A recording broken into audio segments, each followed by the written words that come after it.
Hello மக்களே, welcome back to my channel. So இன்றைக்கி என்ன ஷார்ட்ஸ் வீடியோன்னு பார்த்தீங்கன்னா, இன்றைக்கி என்னோடய க்ரூமிங் டே தான். ஸோ ரொம்ப வாரமாகவே ஒரு மாதிரி ஸ்ட்ரெஸ்ஸாக இருந்துச்சு. ஓகே, ஒய் நாட், நம்ம ஒரு பெஸ்ட்டு பார்லர் பெஸ்ட் ஃப்ரெண்டோட ஒரு அவுட்டிங் கிடைக்கும்போது, ஒரு ட்ரீட் கிடைக்கும்போது, why not to go there. So அதனால் நானும் என்னோடய பெஸ்ட் ஃப்ரெண்ட் ஐஷும் வந்துட்டு we came for a parlour. So இது எங்கே இருக்குது அப்படின்னு பார்த்தீங்கன்னா, ஜஃபீஸ் பார்லர். நான் நிறைய தடவை சொல்லியிருக்கேன், this is not at all paid promotion guys, but சூப்பராக இருந்தது சர்வீஸ் எல்லாமே. We are satisfied. ஸோ நாங்கள் வந்து ஹேர் ஸ்பா, டீடன், அப்புறம் த்ரெட்டிங் இந்த மாதிரியான ஒரு காம்போ பேக் தான் எடுத்திருந்தோம். ஸோ 999க்கு வந்து எங்களுக்கு வந்து ஆஃபர் பண்ணியிருந்தாங்க ஃபார் த காம்போ, எல்லாருக்குமே வீக்கெண்ட் ஆஃபர். ஸோ செம்ம சூப்பராக நாங்கள் வந்து ட்ரீட்மெண்ட் பண்ணியிருந்தோம். ஸோ ஃபர்ஸ்ட் வந்து ஹேர் ஸ்பா முடிச்சுட்டு நெக்ஸ்ட்டு வந்து டீடன் ஆரம்பிச்சிட்டாங்க. So it was amazing feel. So wash பண்ணதுக்கப்புறம் என் ஃபேஸ் பாருங்கள் எவ்வளோ க்ளோவாக இருக்குதுன்னு சொல்லிட்டு.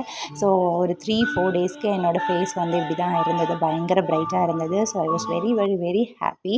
ஸோ அது மாதிரி ஹேர் கட்டும் லைட்டாக பண்ணலாம், பிகாஸ் நான் எல்லா ஹேர் கட்டுமே பண்ணிட்டேன்னு சொல்லிட்டு நான் வந்து ஸ்ட்ரைட் கட் லாஸ்ட்டாக வந்து பண்ணியிருந்தேன். It was so cute. So எல்லாருமே சூப்பராக இருக்குன்னு சொல்லியிருந்தாங்க. This is how my hair looks. So thanks for வாட்சிங் மக்களே. Love you all. Stay grooming, stay happy.